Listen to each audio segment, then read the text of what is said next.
Ladies and gentlemen, boys and girls, geezers, wheezers, and wintry sneezers, welcome along to the Joe Spivey YouTube channel, where we discuss books and little else. And welcome to a Sunday chatty catch-up, folks. Usually, of course, on this divine channel, we sort of we try and access an elemental truth, do we not? We try and sort of burrow down into the bowels of perdition and see what we can bring out. We try and, as I say, access something really, really significant with a capital S indeed. But today, we're going to be very flippant. We're going to be limp-wristed. We're going to be directionless. We're not going to look into matters most foul and complex. We are just going to shoot the breeze, as I believe the Americanism might well be. We may look at some of the pictures in Ian Kershaw's biography of Hitler. I'm about 3/4 of the way through, and she'll be done in the early week. But first of all, we must congratulate the completion of 76 years on this earth on behalf of my gran Margaret, my maternal grandmother Margaret. She is a small, occasionally plump, squat lady with a sort of greying bob, and she's completed 76 years today, believe it or not. So obviously we're going to be celebrating. We're going to be cavorting about the town. We're going for a steak pie in a fine riverside pub. We are obviously going to be distributing fine presents for her. We've got her a garden pitchfork with a fine robin on the top, a fake robin, of course, on the top, a fake steel robin on the top.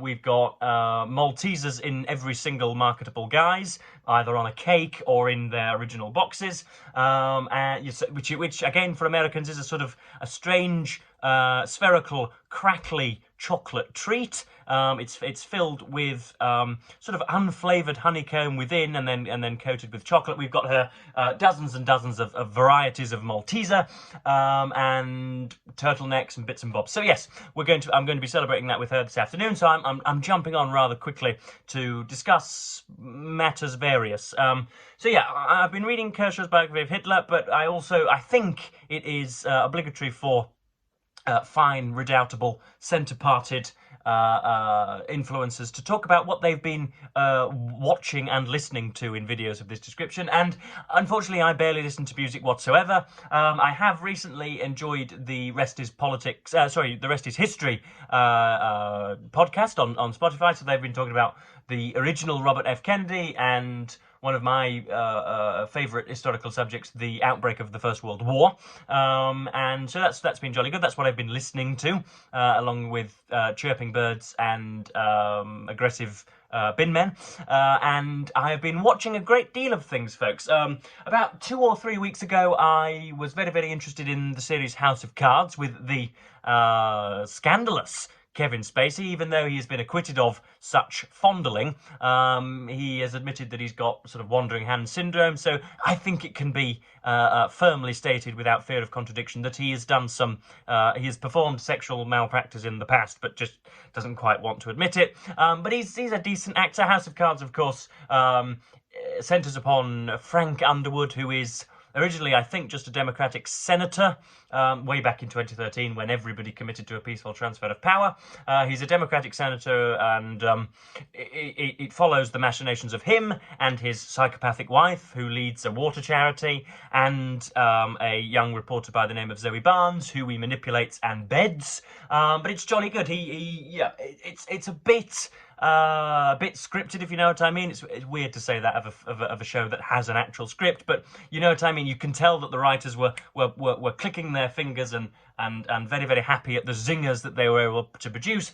And he very often sort of looks at the camera and says something very precise and perspicacious and very humorous. In between a great conversation with a fellow senator or congressman and a worker in rural Missouri, he will suddenly just look to the camera and say something unutterably humorous. I enjoyed the first series. The second series has lost me a bit, so I've given up, I will admit. But I very much enjoyed that as long as it lasted. I've also been watching as it trickles out of the factory, the new, I think, Sky Atlantic or HBO series The Penguin, starring Colin Farrell, who it would seem has had cakes and cakes and cakes of new makeup applied to his face in order to look, bulbous and orotund and all of that, so that he can impersonate Oswald Cobblepot. Of course, again, if indeed you're not a fan of DC Comics, the Penguin is a sort of a very brutal mob boss who comes to rule a quarter or at least a portion of Gotham City as a result of his heinous machinations, much like Mr. Frank Underwood indeed. And usually, I played the Arkham games on my Xbox when I was a child. I've flicked through a few comics in my time and have enjoyed most of the of Hollywood's interpretation of DC Comics. And Oswald Cobblepot is usually a sort of a brusque East End gangster. He's like that. He's threatening Batman like that. Ah, come on, come over to my lair, Bruce Wayne, and I'll cut you into 4 bits and feed you to my shark. That type of thing. He's usually a brusque East End gangster, but because Hollywood have got his teeth into him, we are supposed to believe that Oswald Cobblepot is indeed somebody from the Bronx or Queens or something. You gotta work, ma. You gotta be, your nurse is gonna come around your house, ma, and all of that type of stuff. I realised that was more Bostonian than New York. I'm not brilliant at accents on the fly, or particularly American accents, but there we are. So I've been enjoying that. It focuses a lot on a young sidekick that he acquires and preserving his mother and the defeat of the infamous Falcone family. Sophia Falcone, who was resigned to Arkham Prison or Arkham Mental Institution. No doubt she'll be rounded up by the dear leader at some point. She was resigned to the Arkham Institution because she found out that Carmine had been killing people, and so upon her release, she is herself out for revenge, and Oswald has to do his utmost to keep her down. He's also got the Maroni family to contend with. He's got the rise of a new mind-altering barbiturate to try and market to the millions. And again, inevitably in these series, there are at least half a dozen scrapes per episode, which a normal hominid stalking the earth would not possibly be able to extricate themselves from such circumstances. But Oswald clicks his fingers, and the what's the word I'm looking for?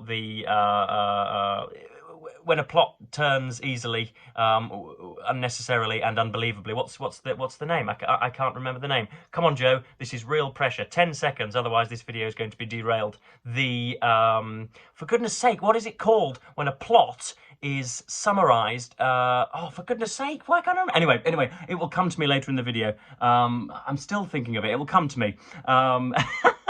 Oswald Cobblepot and the Penguin in Gotham is very, very enjoyable. I've been enjoying that series. What else have I been watching? Last night me and Mum watched Cards on the Table, which is one of the Agatha Christie's Hercule Poirot, and that's been very, very enjoyable. Deus Ex Machina.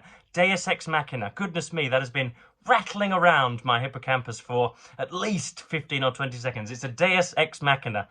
Anyway, so me and Mum watched Cards on the Table last night, which is David Suchet starring as Agatha Christie's Poirot, which, as per usual, I'm waiting for the day where Poirot goes into a sort of a downtrodden trailer park or some sort of working class estate and solves a murder. As it is, he always goes into the purple of the aristocracy and the establishment, the upper echelons of gentrification, and solves murders there.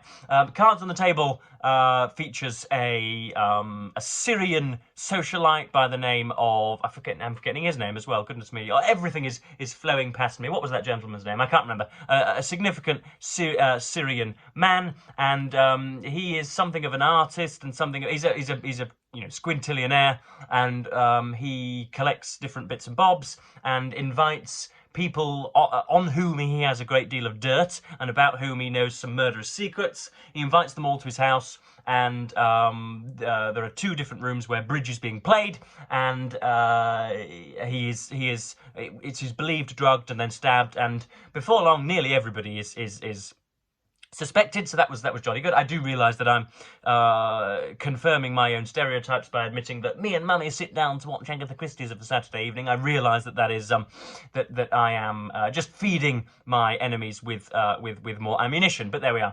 So that was jolly good. It had all of the archetypes of a typical Agatha Christie novel and then adaptation. You've got the what should we say, the upper class Lothario, the very, very handsome but very sort of attitudinized gentleman who struts about and spends most of his time galloping around on his horse. Then you've got the former corporal who sees things as they are and calls spades spades, if you know what I mean, and is unequivocal constantly.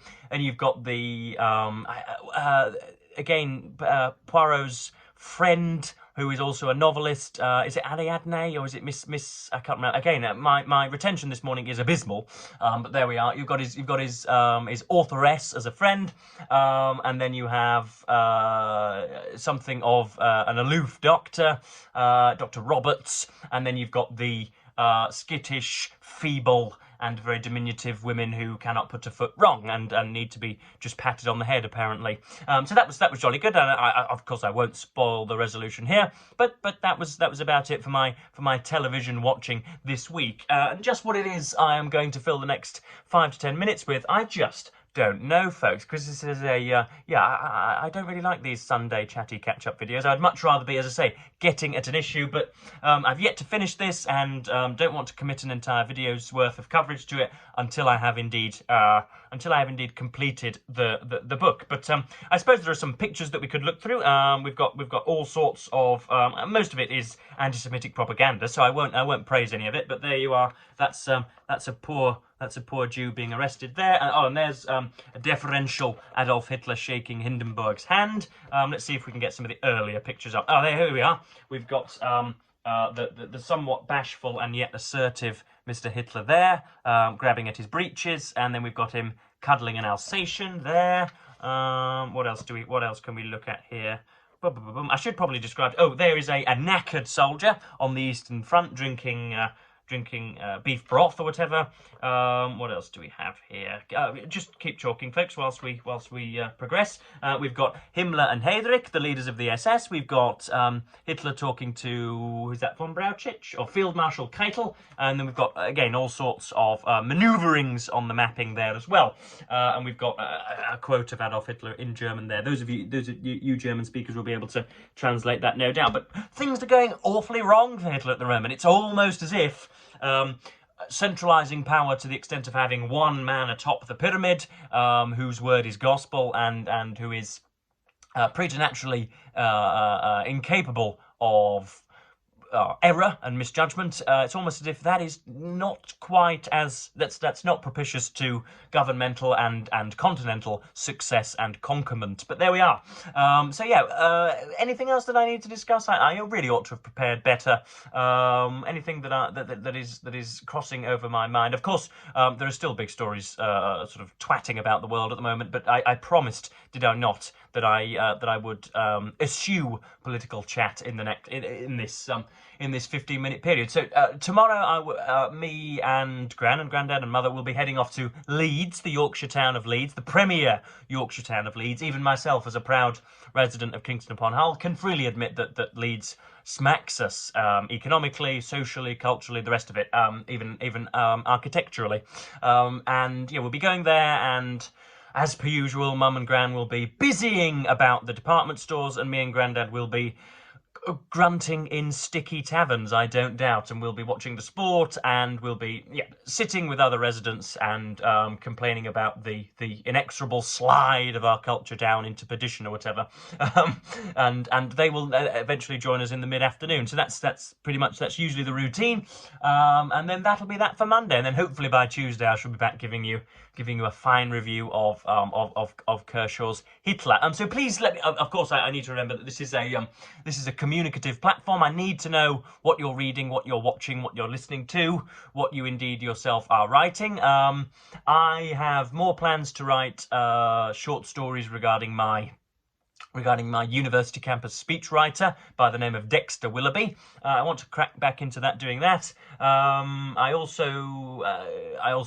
have been applying for some jobs. Actually, I've applied for jobs as what would it be, like an AI scrutinizer, I believe it would be termed. So I essentially will sit at home and have potential wads of AI thrown at me by the internet, and I will scrutinize it and evaluate it and give advice onto how appropriate its use would be in a third platform format or whatever. I assume. Of course, I've been promised by a magazine in Hull. Again, I won't mention the name, otherwise you will be storming their buildings, their quarters with pitchforks. But I have been promised by a magazine in Hull that I might be able to write for them soon.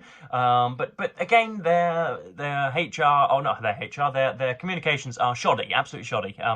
They failed to give me much information. And what else have I got to discuss? I've been watching bits and bobs of football yesterday. That's pretty much it. I think we're coming to a close, folks.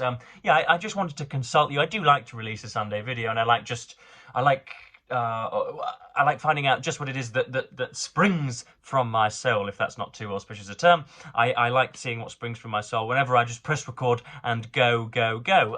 So yeah, I think 15 minutes will do it, will it not? Yeah, let me know what you've been watching. Let me know if you've been watching The Penguin and you liked Oswald Cobblepot's ruinous Americanization. Let me know if you indeed if you think David Suchet a better Poirot than Peter Ustinov, and are they both inferior to Kenneth Branagh? Let me know about all that, and just pepper the comments with your fine opinions. That would be jolly good. So yes, I think I've warbled on for long enough, and yes, I'm probably going to say thank you ever so much for watching BookTube, and as usual, say goodbye.